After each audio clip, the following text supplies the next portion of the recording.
Why are black conservatives called Uncle Tom? Larry Elder talks about the George Floyd protests and his new film, Uncle Tom.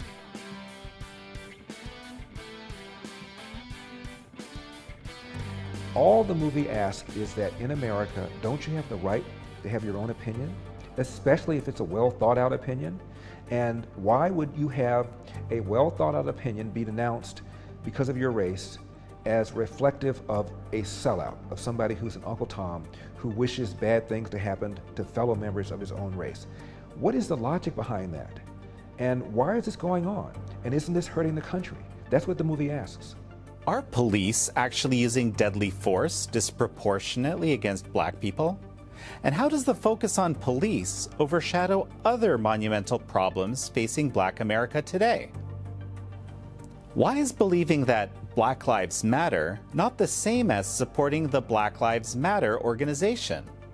And why are black conservatives often excluded from mainstream public awareness and discourse?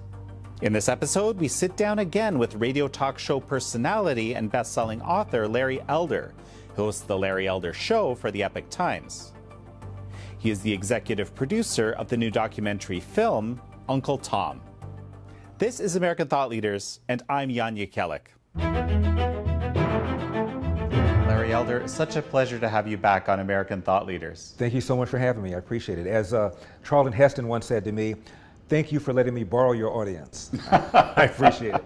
Well, because we're going to talk about Uncle Tom on your shirt, this film that you and I have been talking about for a while now. It's coming very, very soon. I've been working on this film, Jan, for 2 years. Most people are completely oblivious to the history of the Democratic Party. The party of slavery, the history of the Democratic Party. Jim Crow laws. They're erasing all of the history of this country. They want to cover up history. The real history, not the revisionist history. If you are educated, black people have been taught a narrative that has been created. You're actually miseducated. And that's when I realized I've been lied to. I had been misled. It unraveled everything that I knew to be true.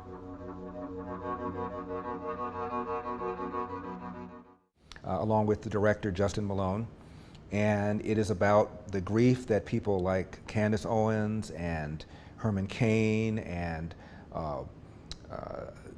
Thomas Sowell, Walter Williams, Allen West, Clarence Thomas get for simply suggesting that maybe, just maybe, the policies that blacks have been following, the Democratic policies that blacks have been voting for, the left-wing policies that blacks have been pulling that lever for, maybe, just maybe, we ought to rethink them. And it's not an angry film. It's not a film that says, how dare you call us these nasty names. It's a film that says, why can't we have an intelligent discussion about whether or not we should be supporting school choice? Why can't we have an intelligent discussion about whether or not we should be supporting Roe v. Wade? Why can't we have an intelligent discussion about whether or not we should be having stronger borders? Because the studies suggest that unskilled illegal aliens take jobs away from unskilled black and brown workers and puts downward pressure on their wages. Can we have a discussion about this without my being called an Uncle Tom, a self-loather, a sellout? Dean Baquet is the executive editor of the New York Times, happened to be black, and he hired a conservative as a columnist named Bret Stephens, a never-Trumper, the kind of conservative that the New York Times hires as a Republican. And Bret Stephens' first column had to do with his skepticism about climate change alarmism. That's all. He didn't say, I don't agree with it. I'm just saying I'm skeptical that these alarmist trends that people are predicting are going to happen. And Baquet said that people contacted the New York Times, angry that they hired this guy, angry that he wrote this column. And Baquet was surprised at the ferocity of people because he hired a conservative to write a column that, in his opinion, very intelligently raised some questions about climate change.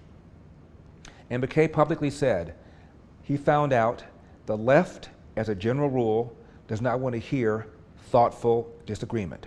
That's a verbatim quote. I argue that the black left doesn't even believe there's such a thing as thoughtful disagreement. And therefore, we're not having discussions in the black community that, in my opinion, are healthy and could lead to a better outcome. The number one problem in the black community is not racism. It's not bad cops, although we both know both exist. The number one problem is the large number of blacks who are raised without fathers. In 1965, Daniel Patrick Moynihan, who later on became a Democrat senator from New York, wrote a paper called The Negro Family, A Case for National Action. At the time, 25% of blacks were born outside of wedlock, a number that he thought was horrific, and he felt if we don't do something, take some sort of national action, this is going to get worse. Well, fast forward. Now 70% of black kids are born outside of wedlock. 25% of white kids now are. Nearly half of Hispanic kids are.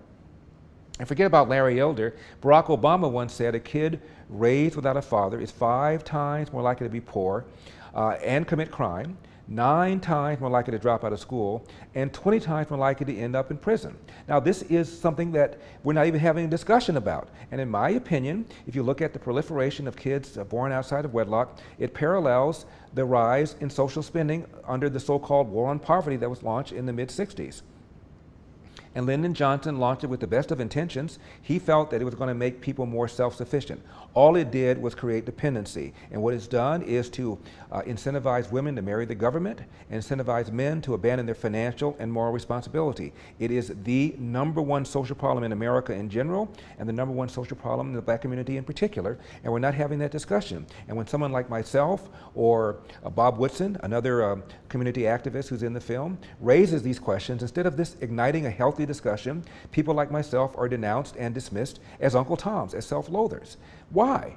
And that's what the film asks. Why can't we just have an intelligent discussion? Why are you assuming that I have some sort of malintent behind it? All I'm trying to do is get people to realize their God-given potential, the same as I assume you're trying to do, and we just have a different philosophy about it. But I don't consider you to be self-loathing. I don't consider you to be a race traitor because you're advancing policies that I think hurt. Why are you making that assumption about me?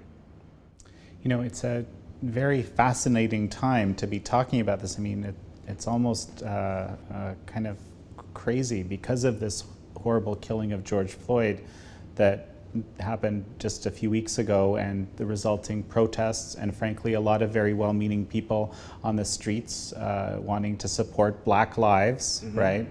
And at the same time, a lot of concerns but I've heard from a lot of people that there's only one way that's allowed to think about this. People losing their jobs, people losing, careers, relationships, and so forth. Well, the narrative is that racism remains a powerful impediment for black progress in America. Whether it's systemic racism, a term you hear a lot, or structural racism, a term you hear a lot, or institutional racism, or one that I heard Beto O'Rourke come up with, foundational racism. If America were institutionally racist, why is it that in the 50s, if you ask white people, would they ever support a black person for president? The answer was no. Fast forward, Obama got elected. He got a higher percentage of the white vote than John Kerry did. And we're talking about institutional racism. It's crazy. In 2015, Freddie Gray died in police custody. At the time of his death, the mayor of Baltimore, black, the number one person running the police department, black, his assistant, black, all of city council, Democrat, majority black, the state attorney who brought the charges against 6 officers, black, 3 of the 6 officers charged were black, the judge before whom 2 of the officers had their cases tried was black. By the way, he found them not guilty. The U.S. Attorney General at the time, Loretta Lynch, black, and of course, the President of the United States at the time, Barack Obama, is black. So you have all these people running the institution. And I'm reminded of something that comedian Wanda Sykes said shortly after Obama got elected. And she talked about what was going to happen down the road when and if things didn't change. And she said, how are you going to complain about the man when you are the man? Well, these American cities where we have these police chiefs that are allegedly racist have been run by Democrats for decades. Democrats have picked these officers, and in many cases, the chiefs of police happen to be black. And people are still screaming about institutional racism. We're having this interview in Los Angeles. From 1992 to 2002, LA had back-to-back black police chiefs. There was a black police chief in charge during the O.J. Simpson case. And you might recall all these allegations about evidence planning and fabricating evidence and framing an innocent man. So because of all these allegations, the then police chief, Willie Williams, did a complete and total departmental review to find out if anybody had done anything wrong at all in connection with the O.J. Simpson case. This is during the trial now. Report came out, found no evidence whatsoever anybody had done anything wrong. It didn't matter. It didn't move the needle one way or the other. Those who felt that O.J. Simpson was an innocent man framed by the racist LAPD continued thinking he was an innocent man framed by the racist LAPD, even though the racist LAPD is run by a black man who just did a report that said nobody did anything wrong in connection with the O.J. Simpson case. My point is, it didn't matter. Part of the protesters are demanding diversity in our police departments, as if you have diversity, magically these problems are going to go away. In LA is about 40% or so Hispanic, about 30% white, a little under 10% black. The rest of it are Asian Pacific Islanders. That's exactly the percentage of the LAPD, and it's still being accused of being racist. NYPD, same thing. If you look at the racial demographics of the city and look at the demographics of the police department, they mirror each other. And still, the NYPD recently, the officers are being subjected with water balloons, urine-filled water balloons, trash cans full of water thrown at them, cars set on fire. Never mind how diverse the NYPD is. The average person that the average person on the street is going to encounter will be a person of color. It doesn't matter. Because of this false narrative, the stats simply do not reflect the idea that the police are going after black people. If anything, the stats show the opposite. There is a black economist named Roland Fryer. He teaches at Harvard. And because of all these prolific high-profile shootings, he just knew that the police were disproportionately using deadly force against black people. And he was kind of surprised that no one had done a comprehensive study to corroborate that. So he thought he would do it. And he said, the results were the most surprising of my career. Not only were the police not using deadly force disproportionately against blacks, they were more hesitant, more reluctant to pull the trigger on a black suspect than on a white suspect, presumably because they were afraid of being accused of being racist. That same result was replicated in a study published in a publication put out by the National Academy of Sciences, where researchers looked at every shooting in 2015, every shooting in 2016, same conclusion: the police were not using deadly force disproportionately against black people. Now, the reason blacks are more likely to be killed, 2.5 times more likely to be killed by a cop than a white person, is because of the crime rate, which is substantially higher in the black community than in the white community. A young black man is 8 times more likely to be a victim of homicide compared to a young white man. The number one cause of preventable homicide of young whites is accidents, like car accidents and drownings. The number one cause of death, preventable or non-preventable, for a young black man, a young black person, is homicide, almost always committed by another young black person. It's not cops killing black people, it's black people killing other black people. And according to the CDC, the rate at which cops kill blacks has declined 75% in the last 50 or 60 years, while the rate at which police kill whites has flatlined. So arguably, if anybody has anything to complain about, it's white people. Because if you look at the crime rates, one would have thought that the rate at which police kill blacks would be even higher.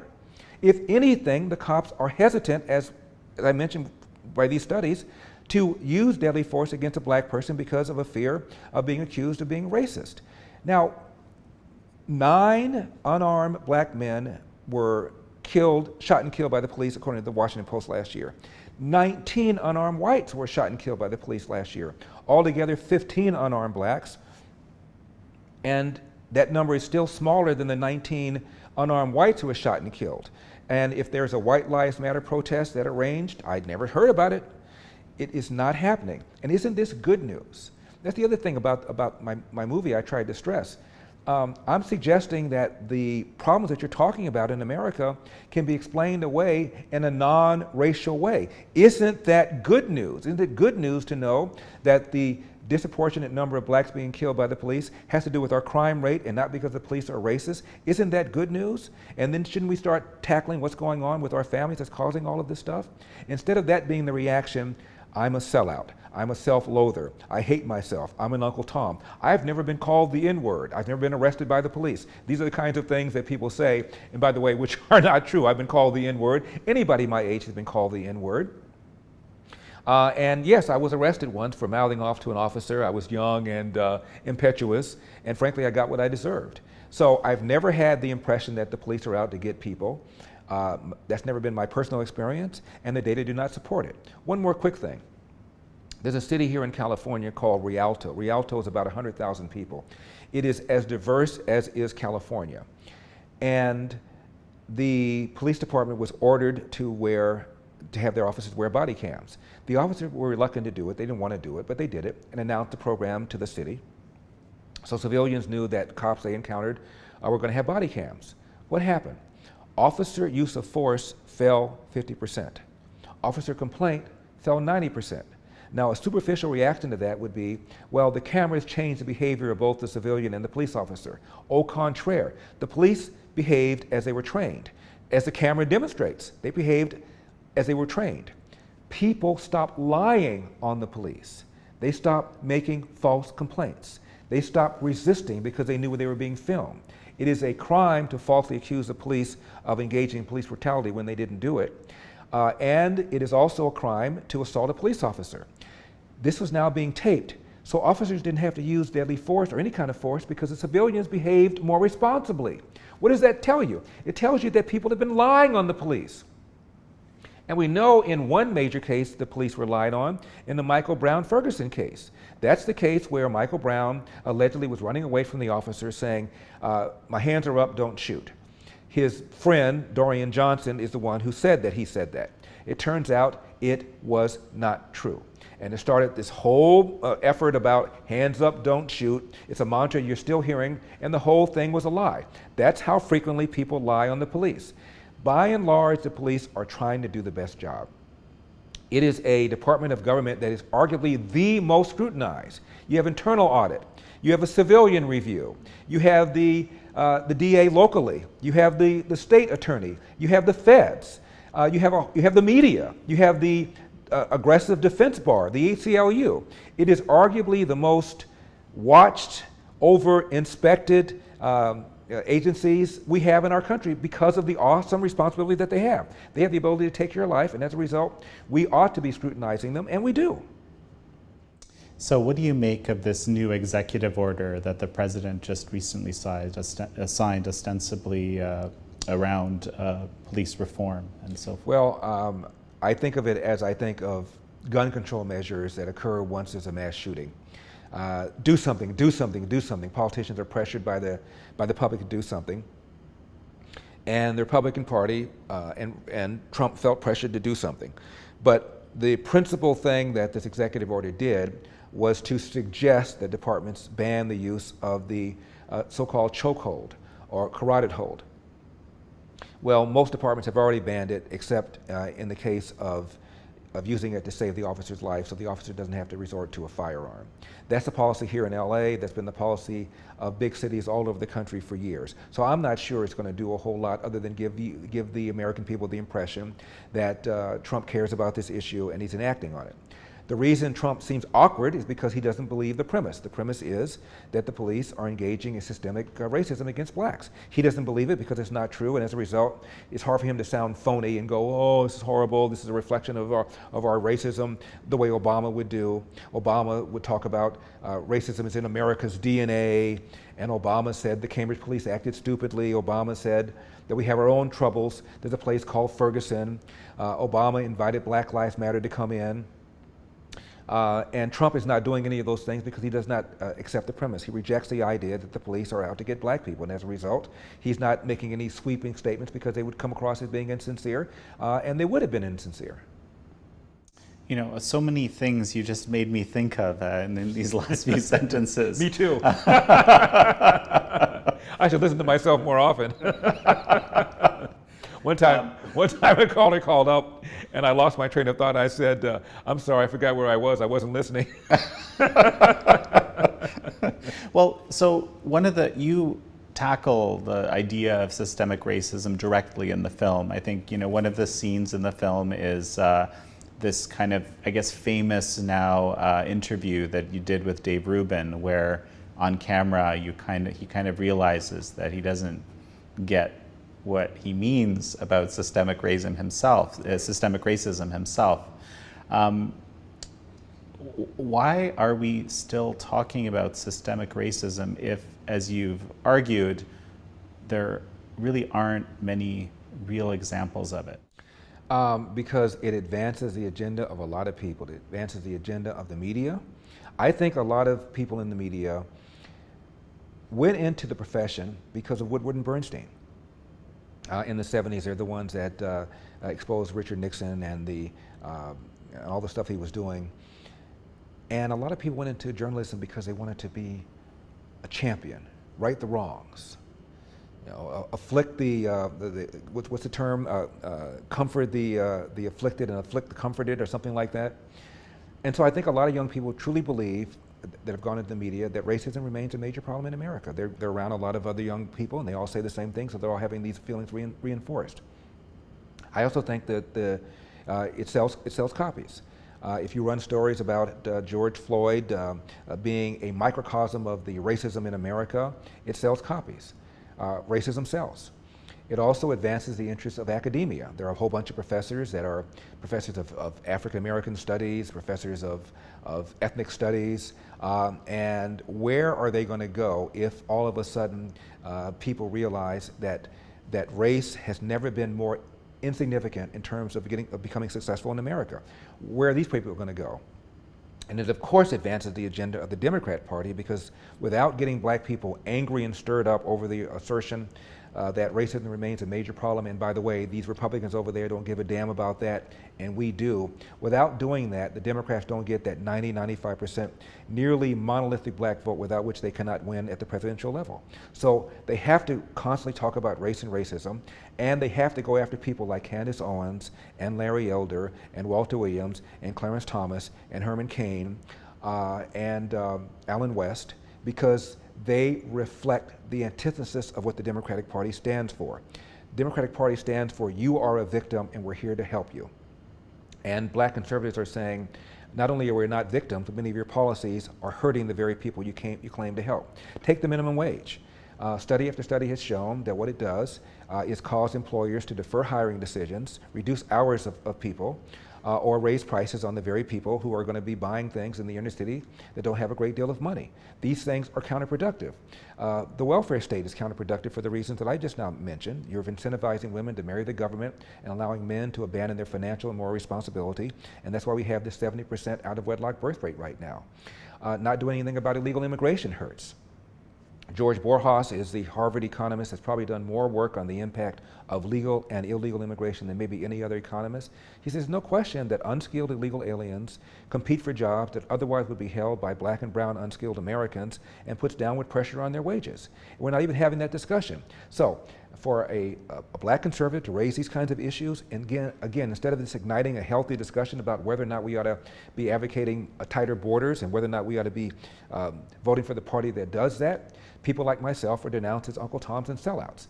The word that I dislike the most is not Uncle Tom, not bootlicker, not bug-eyed bootlicker, not bug-eyed foot-shuffling bootlicker, not coconut, not Oreo, not the Antichrist. I've been called all those things. The word that I fear the most is being called wrong. And rarely am I called wrong. Am I wrong about my assertion of the welfare state and the proliferation of kids being raised without fathers? Am I wrong about the competition posed by unskilled illegal aliens to black people? Am I wrong about government schools producing kids that cannot read, write, and compute at grade level? Am I wrong about these things? If I'm wrong, show me how I'm wrong. But when you call me an Uncle Tom, it shows me you have no ammo, and we're not having the discussion that advances the best interests of the people you claim to care about. So it's basically the name calling is a way to just stop the discussion. Shut the conversation down, because they need to have that power. That's why Joe Biden recently said to a black interviewer, hey, if you don't know whether or not you want to vote for me or Trump by now, you ain't black. Now, people criticized him and he apologized for making the statement, but all he was doing is articulating a basic premise of the Democratic Party, that if you don't think a certain way, you're a sellout. If you don't think a certain way, you lack compassion for your own people. Hell, last year, Ayanna Pressley, who's one quarter of the so-called squad, publicly said, we don't need any more brown faces who don't want to be a brown voice. We don't need any more black faces who don't want to be a black voice. What does that say other than what Joe Biden said, and that is there's only one way to be black, and that's to be left-wing and vote for the Democrats? It is a standard position of the Democratic Party. I'll give you a more glaring example. In the mid-90s, there was a proposition in California called Proposition 209 to get rid of the use of race and gender in public admissions to colleges and universities, in government hiring, and in issuing contracts. You can't use race as a factor. And it passed overwhelmingly in California. It was led by a black man named Ward Connerly, who happened to be married to a white woman. Ward Connerly was a small businessman who didn't like the whole idea of these set-asides for black people. So he campaigned and successfully got rid of race-based preferences. He had an opponent, a political opponent named Diane Watson, who later on ran for and got elected to U.S. House of Representatives. At the time, she was a local lawmaker. She said this publicly, Jan, publicly. Let me tell you why you support this proposition. You're married to a white woman. You have no ethnic pride. You don't want to be white. You hate being black. And then when she was asked about it by reporters, she said, that's right, I said it, and I don't take it back. To this day, she never held it back. Holy David Duke. Who can say something like that publicly and get away with it? She did. Because she's a Democrat. Because the Democrats don't want a colorblind society. They want a color-coordinated society, and they're the ones who do the coordinating. That's what's going on here. It's complete rejection of MLK's message of a colorblind society. They don't want that. They want to have the power to determine who gets what and where and why based upon skin color, not based upon diversity of ideology, based upon skin color. So, you know, it's interesting because you, in the film, you talk about, for example, there's this, I think we could call him the main character, Chad, right? I love watching his kind of journey throughout the film. So he's talking about, you know, looking at the Democratic versus the Republican platform and so forth. But I think like the concepts you're talking about are kind of much deeper than party, right? Well, they are, and that is why the viciousness is so over the top. The man you're talking about is named Chad, and Chad has a contracting company, and he is not a politician.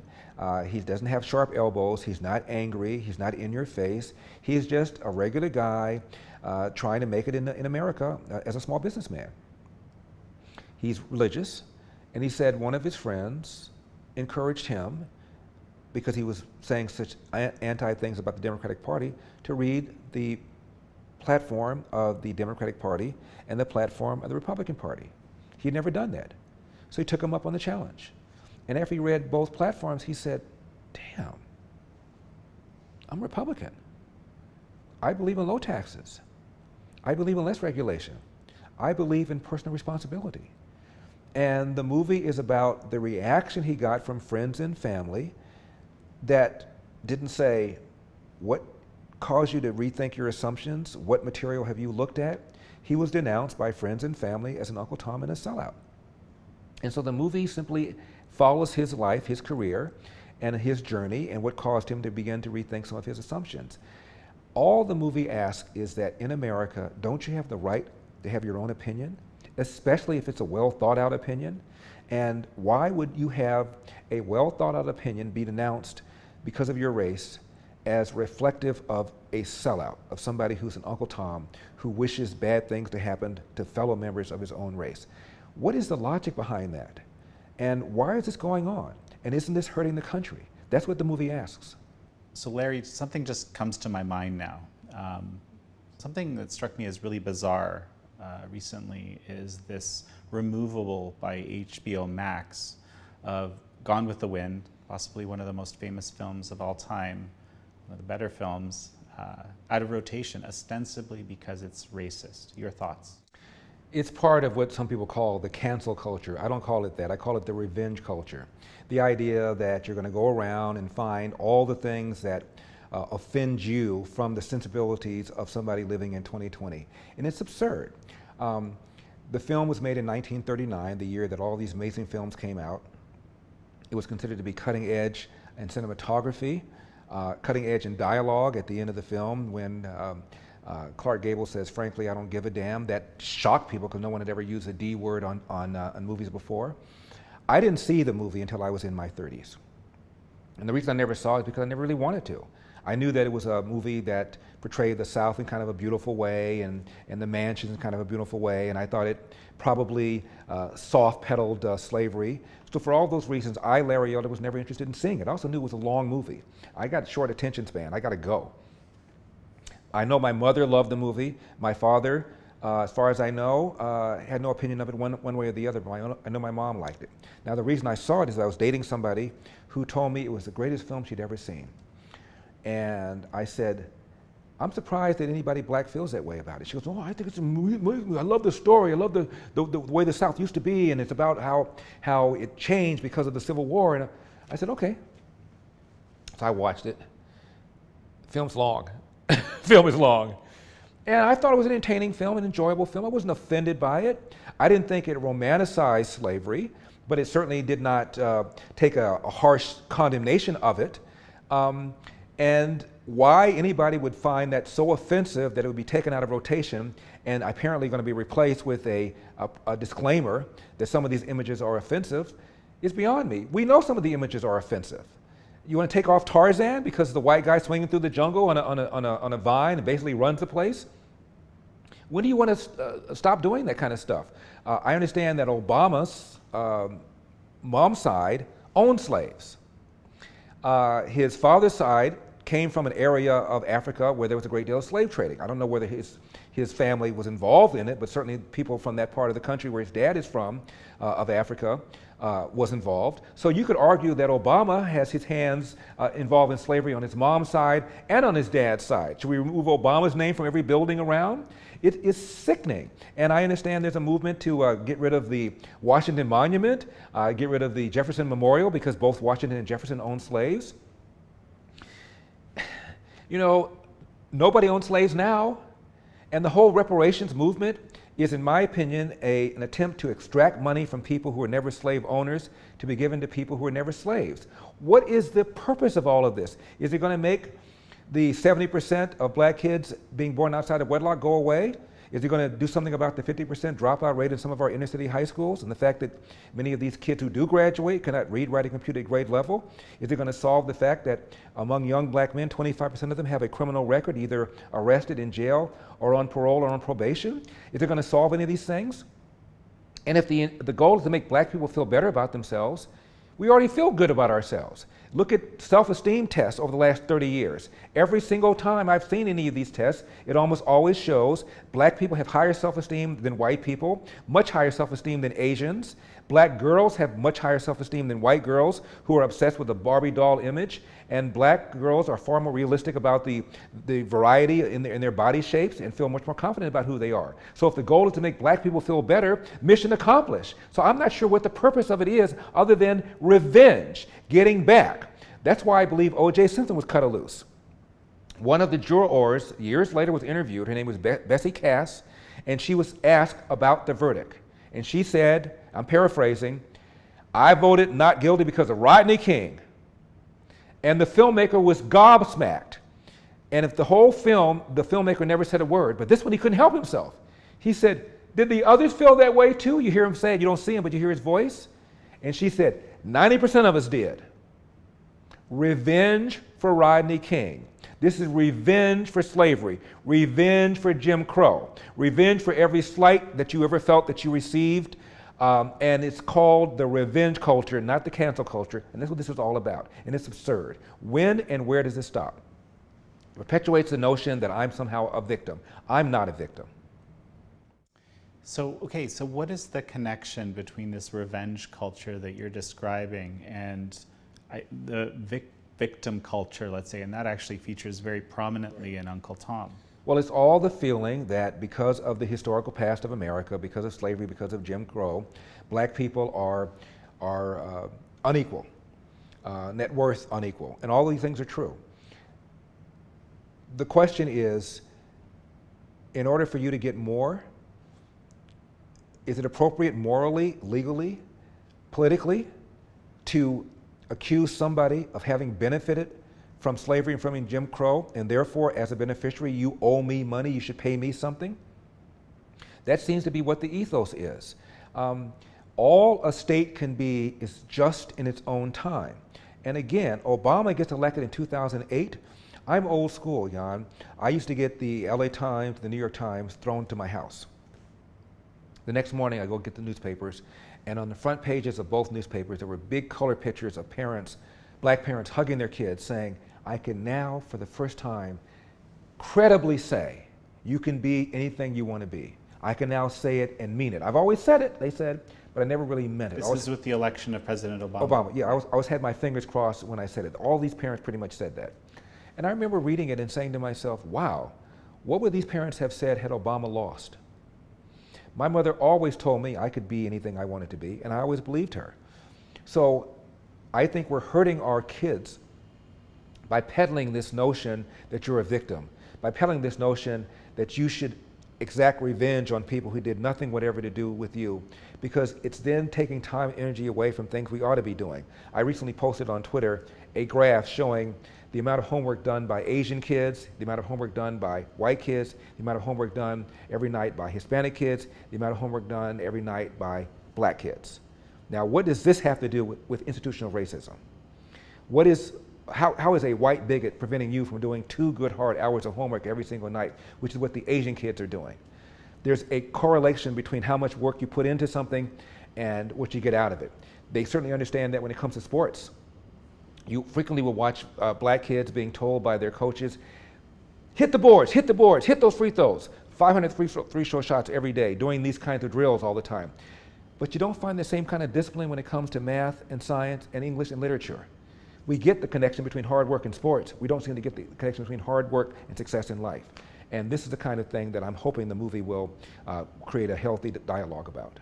Larry, this is fascinating what you're describing, and you contend, as the film contends, that there's no such thing as systemic racism.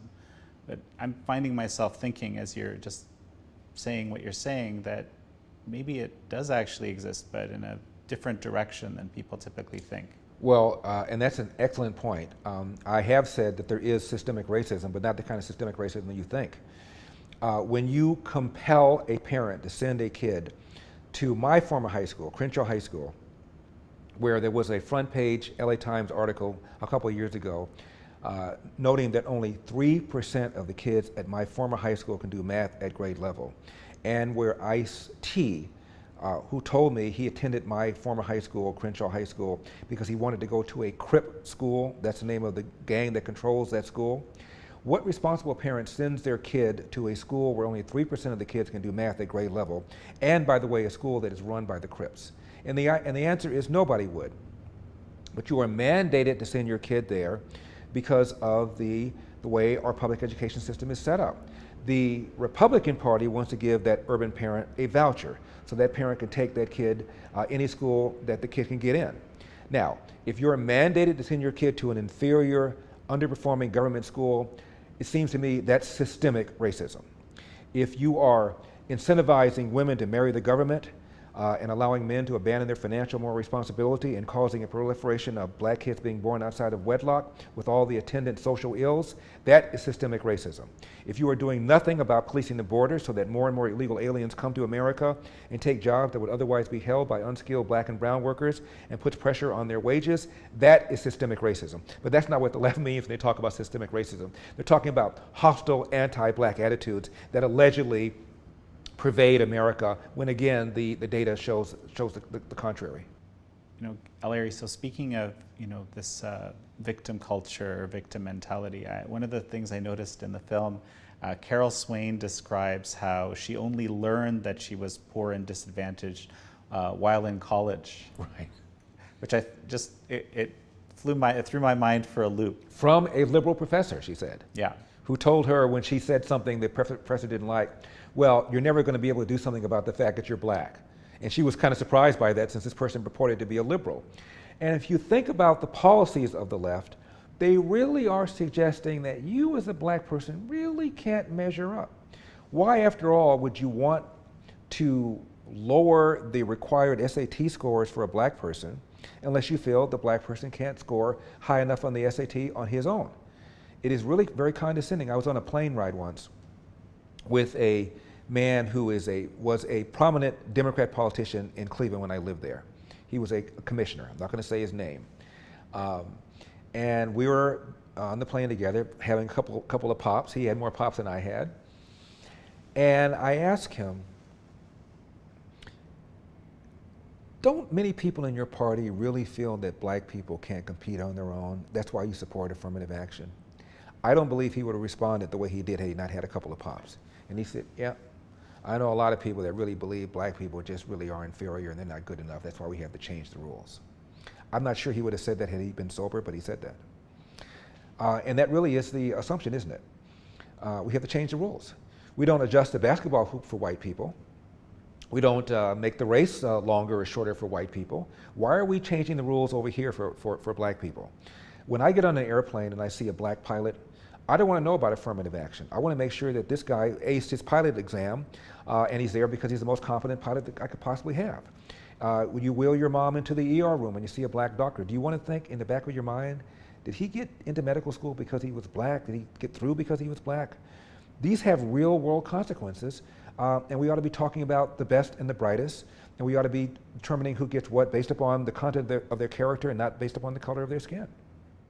Well, so that's also really interesting because it makes me think of another kind of element in the film where you're talking about Booker T. Washington, which is, frankly, someone that I just wasn't aware of until a few years ago. And frankly, the whole time period, and this is one of Bob Woodson's, who I recently had on the show, of course, it features prominently in the film, argument that, kind of post-slavery under Jim Crow, Black America actually did pretty well for itself. Mm-hmm. And it's remarkable. And then we're using this ethos of Booker T. Washington. Booker T. Washington wrote a book called Up From Slavery in 1901. Now think about that. That's 36 years after slavery. He was born a slave. And if you read the book, he's more optimistic about the future for black people than some of our so-called black leaders are right now. And his argument was work hard, put time into it, become of value to your community. And once you do that, people want the best and they will come to you and it will be the path towards your door. He had an ideological opponent named W.E.B. Du Bois who felt that we ought to be pursuing integration with white people. Du Bois became a communist, renounced his American citizenship, and is now, in my opinion, a historical footnote. Whereas Booker T. Washington's Tuskegee Institute still exists, and his philosophy of hard work and accountability, in my opinion, is what we all ought to be embracing no matter your race in America. Yeah, I mean, it's, again, so there's a whole, all these, I guess, characters in the film, let's say, that a lot of us, maybe aren't so familiar with. Walter Williams, Thomas Sowell, Clarence Thomas, of course. I mean, I hope every American knows who Clarence Thomas is. Well, Jan, the reason a lot of blacks don't know who Clarence Thomas is and don't know who Walter Williams is and don't know who Thomas Sowell is, the most prominent publication for blacks historically has been Ebony magazine. I cannot remember a time when an Ebony magazine, the current issue, was not on the coffee table in my parents' house. That's how influential it was. They had a feature every year called the 100 Most Influential Black Americans. And it would have people in there like MLK and so forth. Because so many blacks became so prominent, they had to upgrade it to the 100 plus most influential black Americans. That's what it is last time I checked. And every year, absent in the list of the 100 most prominent black Americans, absent are Clarence Thomas, absent are Walter Williams, absent are Thomas Sowell. Now, Clarence Thomas is only one of 9 members of the Supreme Court. By definition, he's influential, yet he's not in this publication. Thomas Sowell was described by David Mamet, the playwright, as America's most important contemporary philosopher, whom he credits with helping to change him from being a brain-dead liberal. And Walter Williams, to my knowledge, is the first and I think only economics chairman of a non-historically black college or university. Both Thomas Sowell and Walter Williams collectively have probably written about 60 books. And most black Americans don't know who they are, in part because of the way they are treated by the black media that completely excludes them and acts as if they don't even exist. And it's an absolute outrage. And I address that to some extent in this film. So let's talk about actually Black Lives Matter. So, like, this is important to me. I mean, Black Lives Matter on the face of it. Of course, Black Lives Matter. They matter to me. I hope they matter to most Americans. And then, of course, there's the Black Lives Matter, the organization. I won't even say the movement, because I think a lot of the people in the movement are for Black Lives Matter, the concept, right? And I know you've studied Black Lives Matter quite a bit. Can you kind of give a thumbnail of what this group is about? Well, the whole movement, it didn't start because of Ferguson. It started before that, but it certainly got a big spin because of Ferguson. And it was a movement that started based upon the assumption that the police are engaging in systemic racism against black people. If the premise is bad, the movement is bad, and the organization is bad. And the premise is bad, and the movement is bad, and the organization is bad. And the organization, by the way, is not just about Black Lives Matter. One of their principal statements refers to Israel as an apartheid state and consider the Palestinians to be oppressed. So it's a left-wing movement that's hostile, in my opinion, to the values that made this country great, and it's built upon this phony narrative that the police are out to get black people, when in fact the studies show the opposite. Now, it's one thing just to have a stupid point of view. Lots of people have stupid points of view that are harmless. This is harmful. It causes young black men, when they're stopped by the police, to become far more confrontational than they otherwise would be. After all, why not be confrontational? If you believe the man pulling you over is going to do you ill, why be cooperative? I understand that. It also causes the cops to pull back and become less proactive because they're afraid of being called racist. So what happens? Crime goes up in the very same area that the Black Lives Matter activists claim that they care about. So it's undermining the country. It is inconsistent with the best interests of black people, and it's built upon a lie. So what would you say to the millions, ostensibly, of people of all different shapes and stripes and colors that do care genuinely about black lives and feel there's an issue at this point? We saw them on the streets, a lot of them on the streets peacefully protesting and so forth. Well, most of them were there with the best of intentions. They're just wrong. Watching too much CNN, watching too much MSNBC, reading too much New York Times. Read some conservative publications. Read Heather McDonald. Probably nobody has done a better job of assembling all the data on police and police interaction with civilians than Heather McDonald. Read the police public contact survey. That's something that the DOJ does every 3 years. They ask over 60,000 Americans. In the last year, did you have contact with the police? If so, tell me about your contact. Were you verbally abused? Were you physically abused? They can't find any evidence whatsoever of a pattern of abuse against black people. It's not like the government doesn't care about this. They've been looking at it. There's a study that came out during the Obama administration called Race and Traffic Stop, something like that. It was published by the National Institutes of Justice, which is the research arm of the DOJ. And they tried to find out whether or not black people were being pulled over because of racism. And they found out 75% of black motorists admitted that they were stopped for a legitimate reason.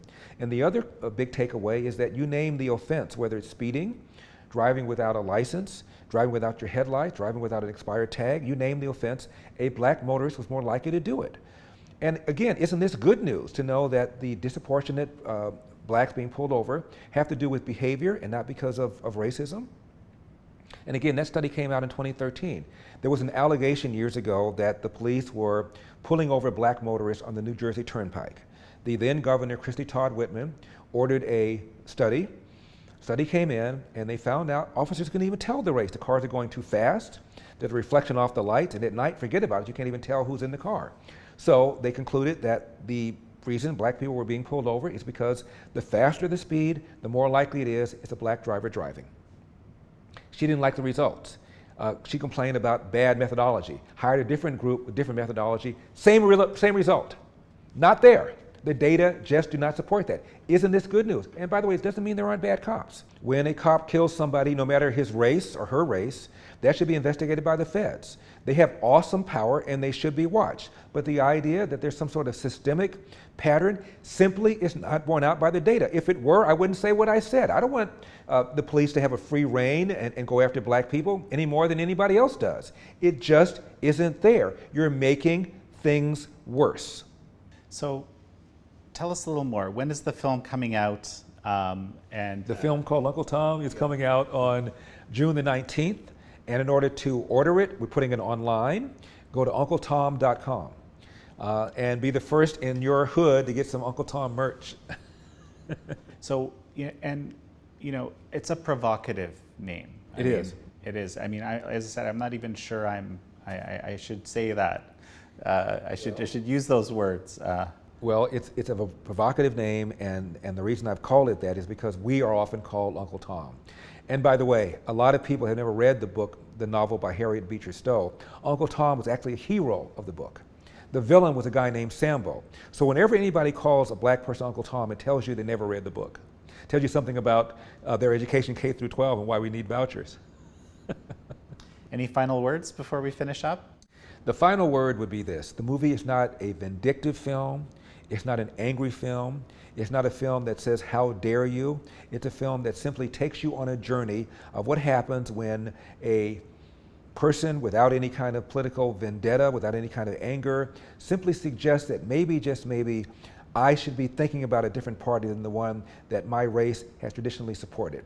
And it talks about what happens to this gentleman because of this, and it raises a very important question: is why can't we have a healthy discussion in the black community without dissenting views being denounced as coming from an Uncle Tom? Larry Elder, such a pleasure to have you again. My pleasure. Thank you for having me. Thank you for allowing me to borrow your audience.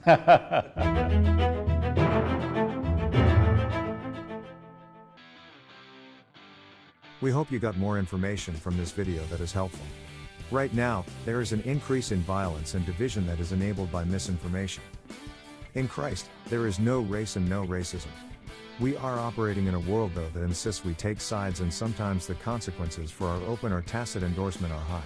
Looking at the facts and root causes of conflicts and unfairness or injustice is especially important when people are using misinformation to excuse violence, government overthrow, destruction, and even death. Because of political agendas, these videos are hard to search for, may get removed or censored. We feel like they are well-sourced, thoughtful, and truthful.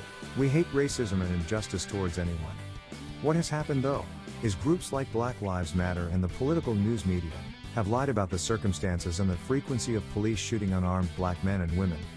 They've also lied about things that have been done to bring justice and remove any law enforcement and imprisonment actions that are needlessly violent, illegal, or reckless. A key influence in our thinking on this is a major prophecy from Brother Kenneth E. Hagin in 1963. It predicted worsening racism that was merged with communism. This is what we are seeing now.